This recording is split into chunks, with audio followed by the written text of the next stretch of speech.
The new-look Cowboys defense got to Tom Brady early and often with 5 sacks. The last time that happened was 2001, 14 years ago. But Brady and the Patriots outscored the Cowboys 27-3 over the final 3 quarters on their way to a 36 win over Dallas. The Patriots improved to 4-0 while the Cowboys lose their 3rd straight game and are 2-3. Skip, what did Brady's second-half performance say about him? Molly, Stephen A., big picture, it proved once again that Tom Brady is the best quarterback in all of the National Football League. But it said so much more about a guy that I often defend on this show. So I'm going to disqualify myself going in. I'm a Brady supporter.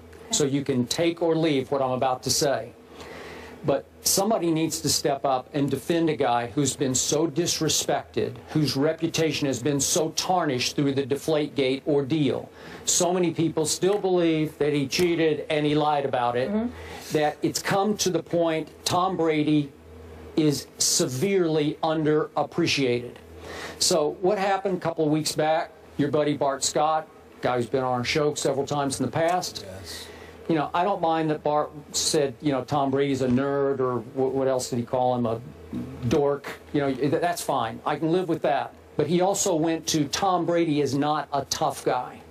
And we've had our friend Ryan Clark on saying that in the past when he played for the Steelers, Ryan Clark says that Tom Brady against the Steelers would see ghosts. He'd start to flinch in the pocket under pressure. You have used the analogy countless times on this show that under pressure, after he gets knocked around a little bit, Tom Brady starts to tap dance like the late, great Gregory Hines. God Did I rest say his it? soul. God rest his soul. Another great performer in his own right. But in this case, yesterday in the first half, Tom Brady took as much punishment as he has ever taken in a half in his career. I would suggest it was about as much punishment as any quarterback has taken in a half this whole entire NFL season to date. He got flat out rocked, mostly by Greg Hardy, some by Rolando McClain, the 2 new Cowboys who are finally back from their suspensions. He was under fire. He was pressured 41% of the first half snaps.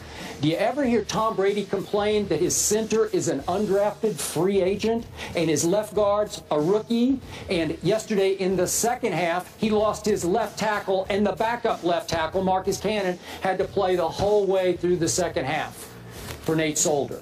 But do you hear Tom complain? Nope, he doesn't. So what happened in the second half? Did we see him flinch? Was he seeing ghosts? Was he shrinking under pressure?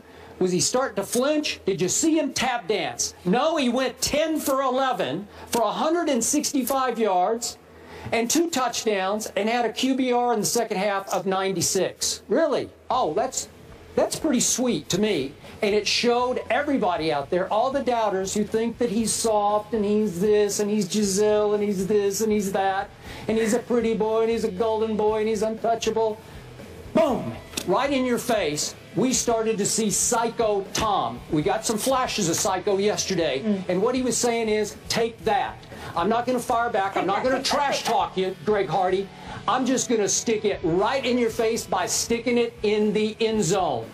Boom, boom, boom. Even on the throw to Edelman that turned into the long touchdown pass. Greg Hardy absolutely flattened Tom Brady on that play. So all I'm here to say is, I just think I'm going to go out on a limb and say that Tom Brady is a tough guy. I'm going to make that claim today and, you know, shoot holes in it because I don't have any objectivity. That's fine with me.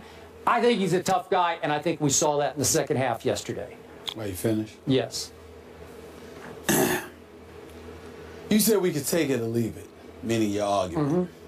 I'm going to leave it. I'm going to leave it somewhere in Oklahoma. Wherever. Leave it in Foxborough. I'm going to leave it in your hometown. Okay. I'm going to leave it in your hometown, okay? Just all right? First of you all, got no comebacks. Well, I have several comebacks, and I'm about to break it down. I'm about to break it down to you. Number one, let's keep in mind that this was against the Dallas Cowboys. Against the Dallas Cowboys offense without Tony Romo, without Des Bryant, with Brandon Weeden, who has now lost his 11th consecutive start as a quarterback. Okay? 0-11 in his last 11 starts. Just keep that in mind. Just a little point. Was Greg Hardy suspended for the second half?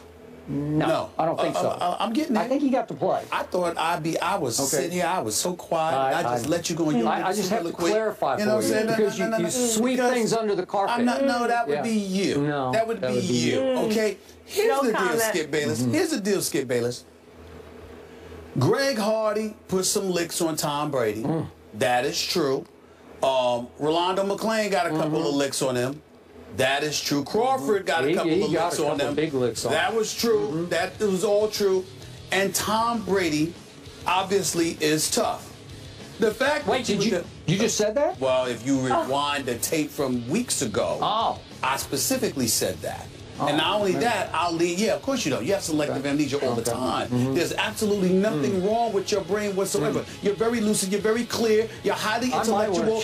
You're highly intellectual. You're just slick. Because you leave out the facts that you want to leave out to bump your argument. You're doing it on purpose. You're doing it on purpose. All right, I remember because you know the producers ain't going to re-air the stuff that I said weeks ago. Oh, but they re-air your stuff. Because we all know the world's according to Skip Bayless. Here's the deal. Here's the deal. This is the thing that I find funny. I have repeatedly stated on many occasions, when they lost the Super Bowl in '07 to the Giants, both Justin Tuck and Michael Strahan talked about how they kept dropping Tom Brady. They applied pressure all afternoon long. And they said that dude was cussing out his offensive lineman all day long. But he kept getting up. He kept getting up. And the respect that they had for him elevated exponentially, and how everyone in the league recognizes how tough Tom Brady is. So when guys get on him, whether it's Bart Scott or who else did you mention? I'm sorry. Ryan Clark. Ryan Clark. Well, the Steelers do have a history of losing to Tom Brady.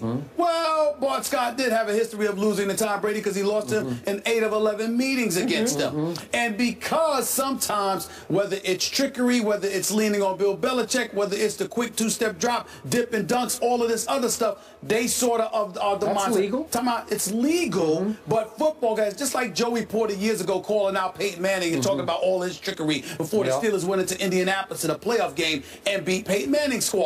I'm saying to you, you've got guys like Big Ben and others who are considered rough riders. You look at Tom Brady. I mean, listen, I keep trying to tell you, I had women calling me talking about, man, did you see Tom Brady? I'm like, what happened? What happened? Did you see him in that blue suit walking into that courtroom? This is what they're saying. This is what they're saying. So when you look at Tom Brady, it's his style, it's his grace, it's his lovely, beautiful wife. I'm speaking about her respectfully, not the way Greg Hardy spoke about her. It's all of those things that come, the allure that is Tom Brady. It doesn't speak gridiron to those guys he beats. Now, to most of us, we don't care what's the result. What you do. And at the end of the day, you can't take anything away from Tom Brady. All I'm asking you to do is this, Skip Bayless. Pump the brakes just a touch. It was against the Dallas Cowboys. Now, Greg Hardy did get some licks on them. There's no doubt about that. And Crawford and those boys and Rolando McClain, they got some licks on him. And he was taking some hits in the first half. More so than in the second half because Josh McDaniel made some adjustments and he wasn't getting hit as much as he was in the first half. In the first half, he was getting beat up. But he kept getting up, okay? Gives him a lot of credit for it. But last time I checked, he's a quarterback. That's what they pay you to do. Well, and so some don't get up. Some flinch. Sorry, no, some get happy feet. They usually get up. They just flinch. But most of them usually get hell. Even Jay Cutler's gotten up, but they flinch. Well, he got up yesterday. Oh yeah, you know a dead clock is right twice a day. He's been twice 2 weeks in a row. We're going to get into that too. I never predicted that the Chicago Bears or anybody else was going to go 0-16. Oh, okay. So we understand it. All I'm saying is Tom Brady is great, but let's not use this as an excuse. It was the Dallas Cowboys we're talking about. Okay, but wait a second. Was the Cowboy offense playing defense against Tom Brady? No. The Cowboy defense was playing against Tom Brady. But I'm saying you've got the luxury, knowing that your defense ain't giving up anything to the opposing offense. You're almost playing with house money. So granted, he took some licks. There's no question about that. And you got to be tough to take. I think you got to be tough to play the quarterback position in the NFL. And I think most, if not all of them, have a level of toughness to them. Otherwise, they wouldn't be in it. This is the NFL we talk about here. So I'm not, when we question them, we're questioning them against their own contemporaries. We're not trying to literally question their toughness. Tom Brady's tough. Tom Brady is elite.